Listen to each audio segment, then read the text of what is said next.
Pemirsa, Wakil Ketua LPSK Susilaning Tias mengaku pernah dibantu Arya Daru Pangayunan kala mendampingi korban TPPO di Myanmar. Dan berikut perbincangan Lukman Hanafi dengan Wakil Ketua LPSK Susilaning Tias.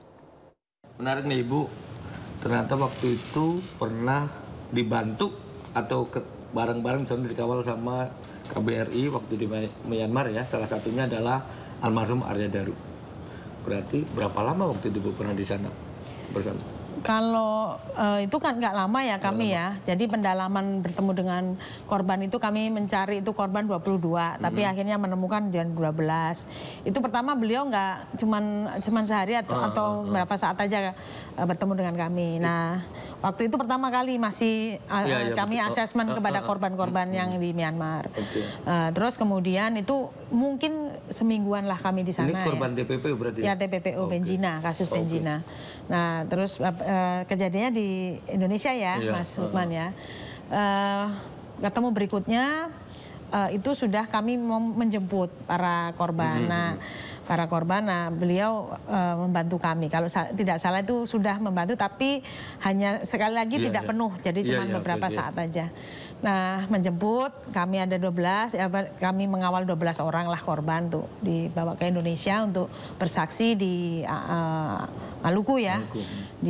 Saya lupa di Dobo atau lupa ya saya. Terus kemudian baru terakhir saya kembali lagi ke Myanmar mengembalikan para saksi ini ya, para saksi korban ini sampai ke Yangon. Nah, dalam beberapa hari itu beliaulah yang memang mengawal kami. Terus kalau masih ada kebetulan juga ada tim ya, saya nggak sendirian, ada teman-teman yang lain. Itu kan juga tim udah LPSK kan ya? Iya, saya sudah LPSK. Waktu itu masih tenaga ahli saya Mas ya, gitu. Jadi diajak keliling lah, diantar ke Swedagon. Terus itu sih yang saya ingat gitu ya. Cuman setelah itu memang nggak ada komunikasi itu. Tapi paling tidak kan pernah meskipun ya berapa per hari, tapi kan tatap muka kan di sana. Betul ya. Berarti masih ingat dong kalau sebetulnya ketika bersama ibu itu almarhum di sono di tahun itu saat itu kelihatan kepribadiannya, mungkin dia sebenarnya orangnya yang memang penuh apa sih istilahnya, pendiam yang ini, atau sebenarnya supel dan sebagainya. Menurut ibu yang ibu ingat aja? Sebenarnya kalau konteks pendiam memang sebenarnya dari awal pertemuan pertama itu nggak banyak bicara ya Mas almarhum ini Mas Lukman ya. Dia memang nggak banyak bicara orangnya. Jadi pas waktu ngantar kami di Swedagon itulah banyak ngobrol. Keluarganya di Jogja gitu ya, segala macam itu yang saya masih ingat. Oh, keluarga di Jogja, saya bilang begitu. Iya, di Jogja. Jadi waktu itu sempat mengambil foto-foto tim LPSK lah gitu. Jadi biasa saja, komunikasi juga ya rasanya sih saya belum tahu ya, waktu itu nggak ada terfikir bahwa ada masalah atau apa sih, sepertinya ya gitu ya, terlihat nggak ada masalah besar gitu. Ya, saksikan perbincangan lengkap Lukman Hanafi bersama Wakil Ketua Lembaga Perlindungan Saksi dan Korban Susilaning Tias di One on One Senin 15 September 2025 pukul 20.30 waktu Indonesia Barat hanya di News TV. Pemirsa, pemerintah Taiwan melarang peredaran salah satu produk mie instan dari Indonesia. Larangan itu menyusul kandungan etilen oksida yang dilarang ada pada semua produk-produk pangan yang beredar di negara itu. Dalam pengumuman pemberitaan yang dikeluarkan oleh Badan Pengawas Obat dan Makanan, larangan salah satu mie instan asal Indonesia muncul setelah otoritas setempat menemukan kandungan etilen oksida, zat kimia yang di Taiwan sama sekali tidak boleh terdeteksi dalam makanan. Badan POM RI menegaskan produk mie instan tersebut bukan ekspor resmi dari PT Indofood, melainkan masuk lewat jalur eksportir umum tanpa sepengetahuan produsen. Indofood saat ini sedang menelusuri bahan baku dan penyebab temuan tersebut. Sementara itu BPOM memastikan produk ini sudah mengantongi izin edar di Indonesia dan dinyatakan aman dikonsumsi. Masyarakat dihimbau tetap tenang dan selalu memeriksa kemasan dan kadaluarsa sebelum membeli atau mengkonsumsi produk pangan olahan.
Ya, terinspirasi dari Indonesia, bendera One Piece berkibar di Nepal sebagai bentuk protes pada pemerintah.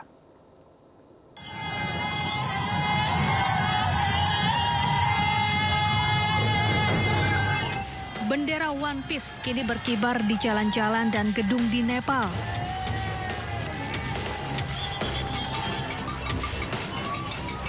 Bendera bergambar tengkorak Jolly Roger ini menjadi simbol perlawanan terhadap pemerintah. Ribuan pengunjuk rasa yang sebagian besar terdiri dari pemuda dan mahasiswa membawa bendera ini sebagai bentuk protes terhadap korupsi, gaya hidup mewah pejabat, sensor media sosial, dan pemerintahan Perdana Menteri KP Sharma Oil.